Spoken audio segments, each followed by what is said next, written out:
16-0 Celtics family, welcome back to the Bleed Green post-game show. Another win, a crazy win. Celtics Raptors in Boston. You know, the undefeated streak at home was on the line. No Jason Tatum, no Porzingis, no Al Horford. I knew it was going to be a tough game. However, in the first half, didn't seem like it, man. JB was on fire. JB said, hey, all the JB haters out there, shut up, watch what I can do, and he showed out. Now, in the second half, it got scary. They made it a crazy comeback in the fourth quarter. Third quarter is okay, but the moment that JB went to the bench, everything went downhill. Now, in this video, we're going to break down everything that happened in this game, but not only do we do that, but we're going to post a post-game episode for every single Celtics game for the rest of the season. And if you guys don't know, on my main channel, which is Matty Dubs, we actually live stream the entire game. We go live on the channel, watch it, commentate it, and break it down throughout the game. If you guys want to watch that, go subscribe to my main channel, Matty Dubs. Literally was just live on there a second ago. But make sure you guys hit the like button, subscribe if you're new, join the family, turn on post notifications so you're notified every time we post a Celtics video on here and the podcast as well. But let's deep dive into this game, man. So the first half was really, really good. We dropped 35 points in the first quarter to their 20, and we looked extremely good. Into the second quarter, again, we dropped 33 points. The defense started to take a tumble, right? Now, going into halftime, I think we had a 15-point lead. And then third quarter, again, we looked good offensively. Defense didn't look good. I think that outscored us by 2. Yeah, outscored us by 2. And then the fourth quarter, the instant Jaylen Brown went to the bench, the Raptors did everything right. Their shots were falling. Ours were not. But Jaylen gets subbed back in the game after, 2 minutes of rest? He played 40 minutes tonight. He got barely any rest in the second half. Maybe 2 minutes, if that. Jaylen came back in and held us above the water. He ended up with 31 points, 10 rebounds, 6 assists, and we did have 7 turnovers, right? He got a little bit too, he got a little bit too risky. Wasn't as conservative in the second half, turned the ball over a ton, and that's going to be my biggest issue with this game in general, was our conservativity with the ball. I felt like we just weren't conservative. We had 16 turnovers. Jaylen accounted for 7 of those, which I get it. It's not good at all. We need to clean it up. But other than those turnovers, Jaylen was amazing. Jaylen was absolutely amazing. 11 of 16 from the floor, 5 of 6 from 3. And you know what? I don't understand why he doesn't take more shots. He needs to be more aggressive. Because one thing I was saying in my stream, Derek White and Drew Holiday had more shots than him, right? And less points. At one point, obviously, by the end of the game, they combined for 36 points. Jaylen had 31, but they also took double the shots. I want to see Jaylen want the ball more, especially in games with no JT and no Porzingis. I want him to shoot 24 to 25 times, especially in a game where he's hitting on all cylinders.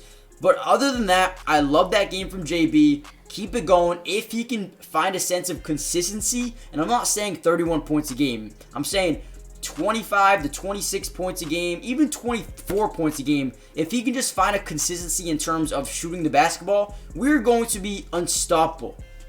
Now, Derek White came out, didn't shoot the ball amazing. He was 5 of 19, did have 21 points, 9 free throws made. Amazing job getting to the free throw line, drawing contact, and just, getting those easy buckets. But the man had 7 assists today, 5 rebounds, but more importantly, 3 steals and 2 blocks.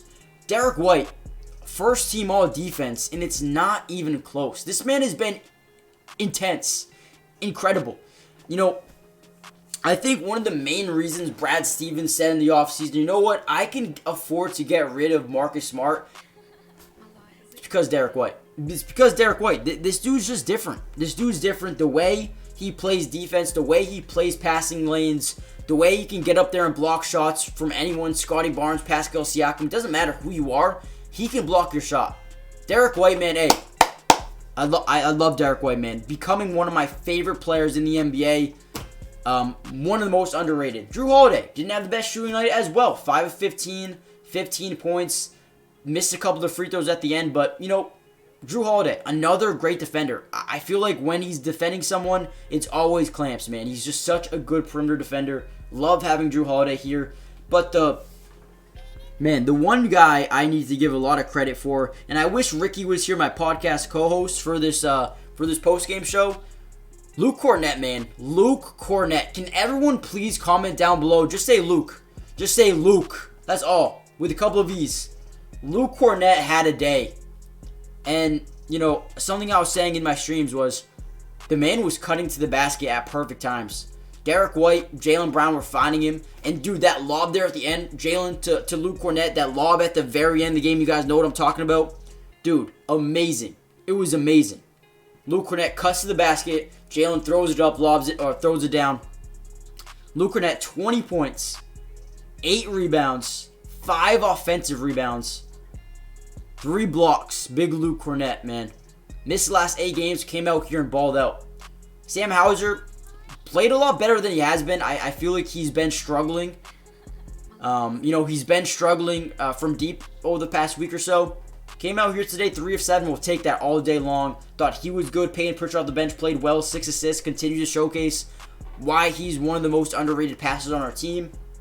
O'Shea Brissett, 7 rebounds in 15 minutes. O'Shea Brissett is such a good rebounder. I got to give him props in that area. Other than that, Neemias was okay. 6 points, 5 rebounds in 14 minutes. I'll take that all day. Svi was all right. Delano Banton barely played. When he did, he got a lob thrown to him.